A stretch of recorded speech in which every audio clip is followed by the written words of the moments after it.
All right, ladies and gentlemen, boys and girls, children of all ages, we are back. Hopefully, you've been working on those chords if you are an absolute beginner. You don't have to be an absolute beginner to watch these videos. In fact, if you're watching these videos and you're not an absolute beginner, leave a comment and tell me what you think. Help critique. I may take down the video if you tell me how horrible it is. Not really, but I may make a better one. So, anyways. Hopefully you've been practicing those chords and getting to where you don't have that much trouble shifting.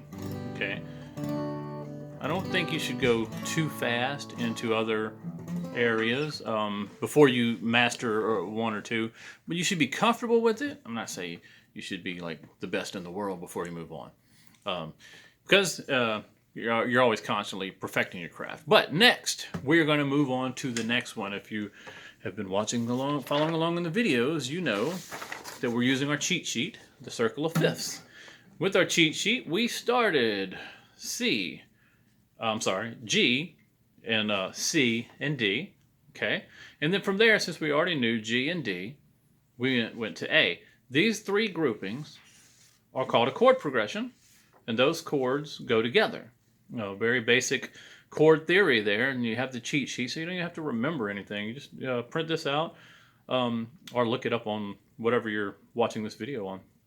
So again, G, C, and D, and then we went from D to G and A and made those three go together, right?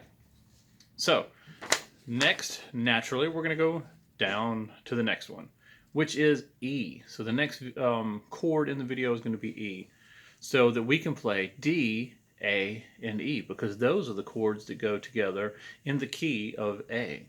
Okay, I don't know if I explained that or not, but yeah, so G, C, and D is in the key of G. D, G, and A is in the key of D. Now we're going to go to A, D, and E because they are in the key of A. A and whatever's on either side of it are the major chords in that key of whatever one's in the middle. So that's how you use your circle of fifths as a cheat sheet, okay? I know I'm looking at the camera because I'm trying to follow my finger, so I know it might look weird that I'm not looking into the camera. So, again, next on the agenda is the E chord, one of my personal favorite chords. You know why? I don't know why. I just like it. So, we have A. That's what we did last time. I still have fret buzz. D.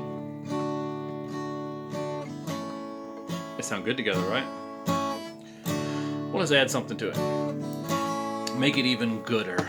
So we're going to go to make the E, as I said. So we'll take our one finger. If you don't know what I'm talking about there, remember I have some other videos to explain that. One is going to be on the third string. Third string from the bottom. Remember, we count up, not down, but count up. Third string, first fret. And then your middle finger, I almost said bird, that's not right. But your middle finger goes on the second fret of your fourth string. And I still have fret buzz. I said that wrong. You put your ring finger there. Sorry, ring finger goes on there, and then your middle finger goes on the one above it, also on the second fret. And then, just like all the other ones, we want to strum those out and see how they sound, make sure we're doing it correctly. And we did! Correct. So there we go. That is our E chord. I'm going to walk it through it one more time because I did it backwards the first time, or wrong the first time. So, first fret, which means actually before the first fret. Remember, I have a video on that. Third string from the bottom, right before the first fret, and then ring finger this time, not the middle finger, goes on the next string up, which is your fourth string, and second fret, and also the middle finger goes on the next string up, also on the second fret, and we can strum all of these notes on this one.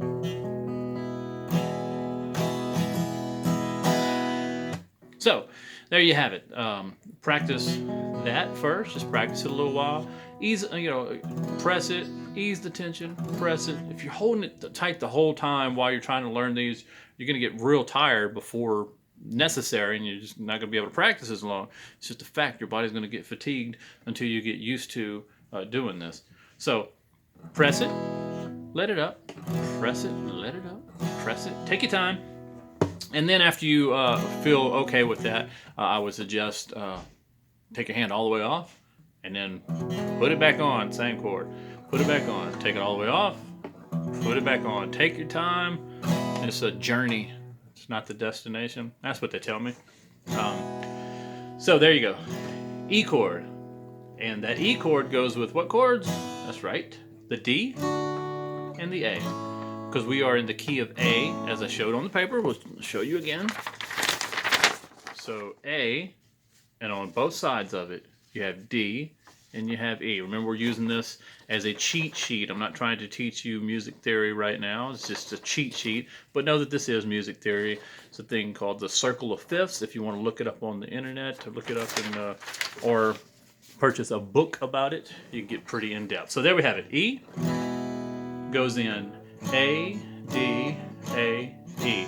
But like I said, if you're practicing a new chord, you want to practice that one, go to the other one, go back to that one. Every other chord, make that your new chord in your progression. So we have 3 chords, so we're going to go A, E, D, E, A, E, D, E. And that'll help you get to switching back and forth more comfortably.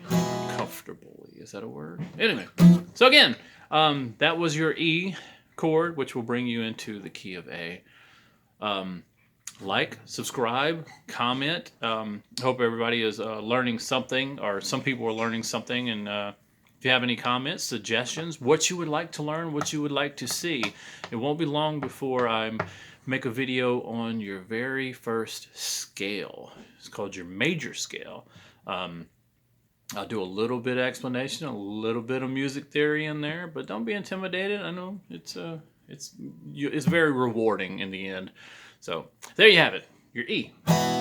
Go practice, get comfortable with that. Don't forget to keep practicing your other ones also. So again, like and subscribe, comment, notifications. If you are actually learning from this, you want to do the notifications so you'll see what's coming up next, because I'm trying to do it in a progressive series. Or if you want to make a suggestion or anything, hit that notification button so that you can see if I actually do it. And I probably will, because I'm just a man and I'm going to run out of ideas, so I'm counting on you guys to help me. So